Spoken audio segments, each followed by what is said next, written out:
ko nabona makeya wenda nagira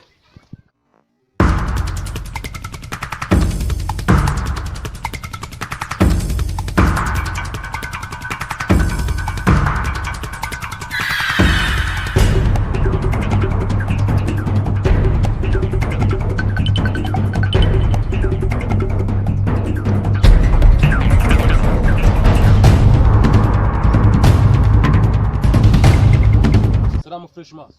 Meza bite? Ako shama ko mfite ngo warakamfatanye. Se ku cyumweru bigeze. Nambara itise, nkakubitaho urukweto, nkafungaho ishati, nkambara marinette, mbese nkajya gushaka akazi. Muri make byose waragafashe tu. Man, design nubizi ukuntu ateye njye. None akabazo kamatse kumfashije iki? Umfashije iki muri ibyo? Abana kwirirwa mwaka kazi gukora ibyo byiza bizakubera.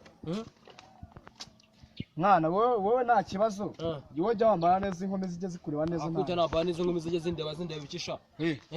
None se ubwo je mbonye turwasa cyo kuzizo kurara ngiye byo ngibyo biri haje. None se kankoso ugiye gukora iki ko? Ugiye gukora iki? Ngiye hano imbere mana arakantu ngiye gukora. Ay. Ugiye koza moto se cyangwa ugiye koza igare? Ngiye koza ikanya.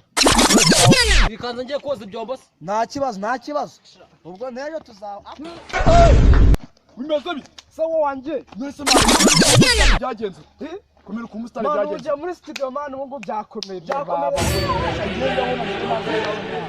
Semani we bimeze bite mwana? Nazango fera ufite nazi gukizifite. Ubuso ugiye muri studio ugiye kuri imbiye ndirimbo none. Tuzabitekeza nta kibazo. Umva rero mubwire ko bimeze. Wewe kuntu bimeze. Wowe uzakomeze bwa star urebe kwenda watira imbere. Naho ubundi rero ngibyo bizabyarangiye. Sawa. Sawa.